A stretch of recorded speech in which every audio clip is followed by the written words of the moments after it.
Assalamualaikum warahmatullahi wabarakatuh. Salam sejahtera, shalom, namo buddhaya, om swastiastu, dan salam kebajikan.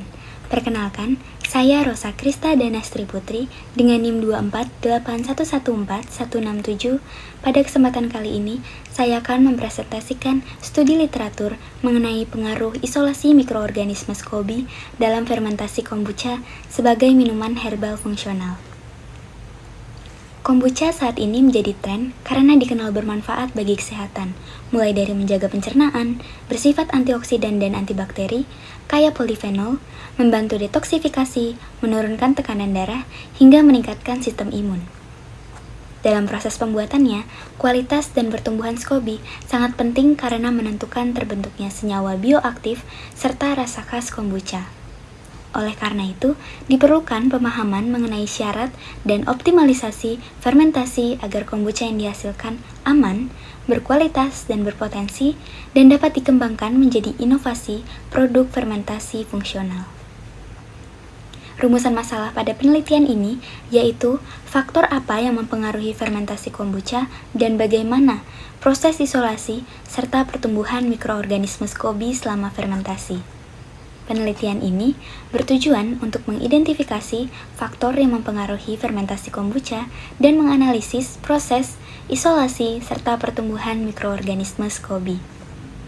Manfaat dari penelitian ini secara teoritis yaitu menambah wawasan mengenai SCOBY dan fermentasi kombucha sebagai minuman herbal fungsional.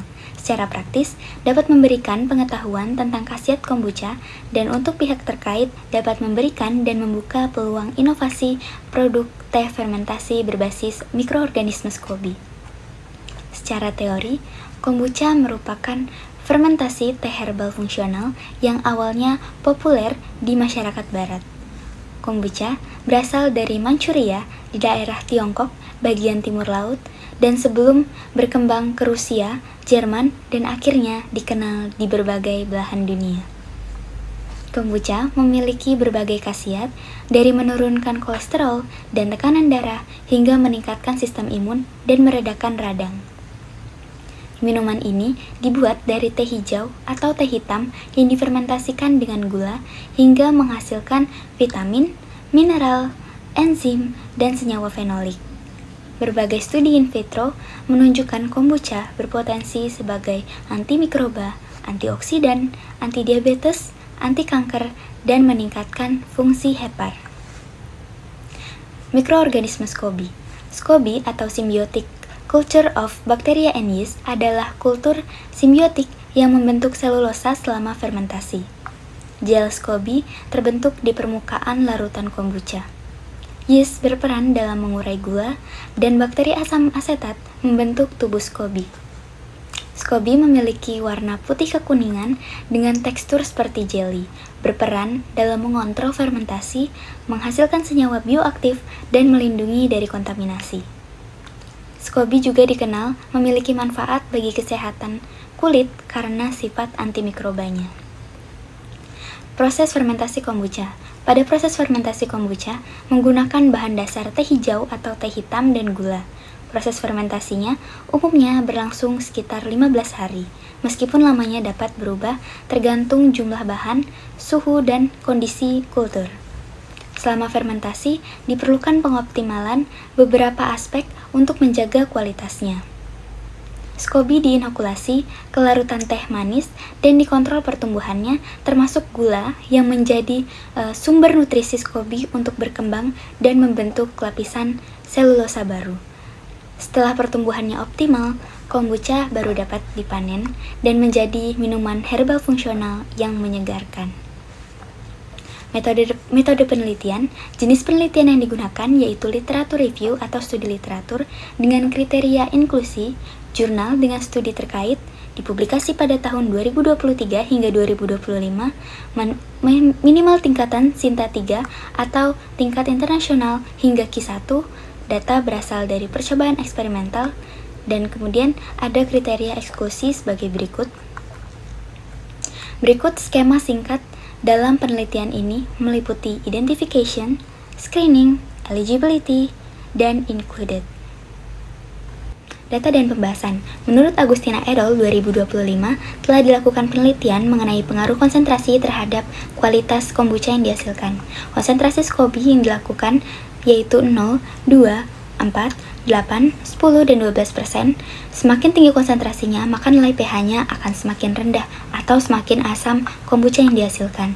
Kemudian semakin tinggi konsentrasinya, nilai daya lekat dan daya sebarnya juga akan semakin tinggi. Kemudian untuk homogenitas, pada semua konsentrasi bernilai homogen. Kemudian berdasarkan grafik hedonic test, dapat dilihat bahwa pada konsentrasi 0 dan 2%, masyarakat lebih menyukai kombucha dengan konsentrasi rendah. Namun, pada konsentrasi ini, kombucha yang dihasilkan tidak cukup optimal dan dinilai kurang berkhasiat. Maka dari itu, pada pengujian ini dibuktikan bahwa SCOBY dengan konsentrasi sedang yaitu 4% dan 8% memiliki tekstur gel yang tidak terlalu encer, aroma dan rasa asam yang cukup, serta warna yang tidak berlebihan. Hal ini berarti optimalisasi untuk kombucha berada pada konsentrasi sedang sehingga dapat diterima oleh konsumen.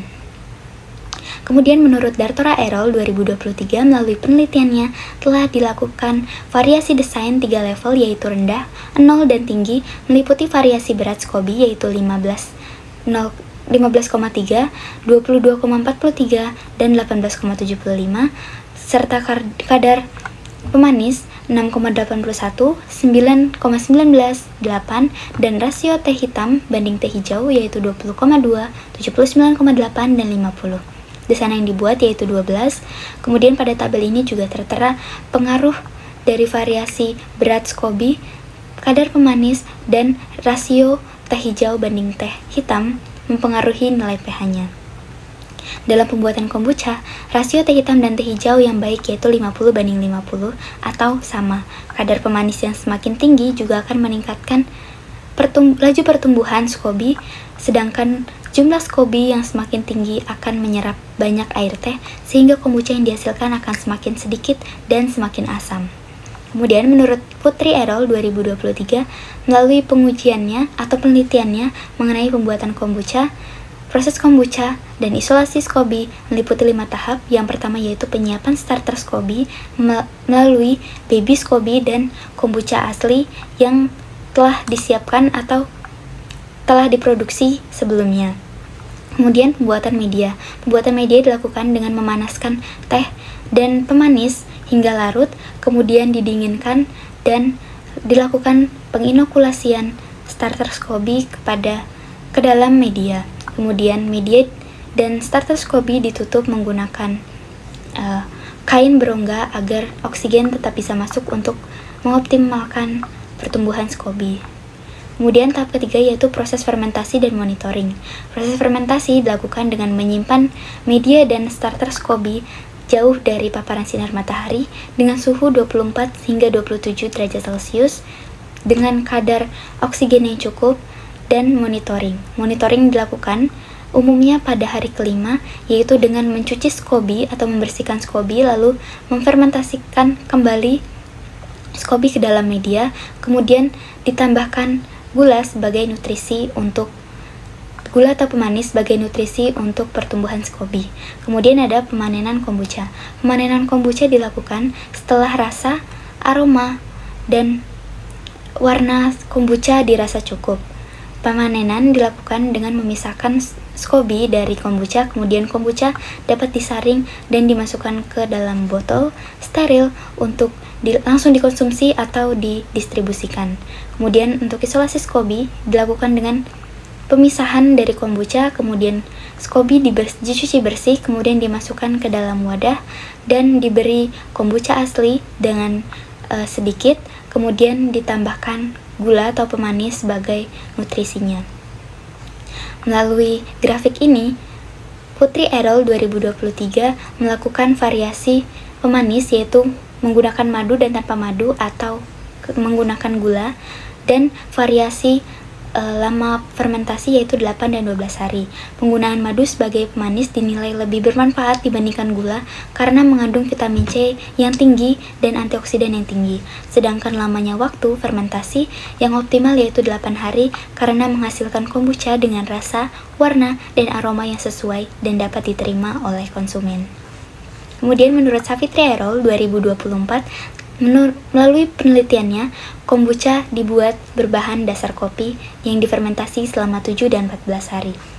Dengan variabel bebas, kopi robusta dan kopi arabica dengan jenis sangrai yang berbeda-beda.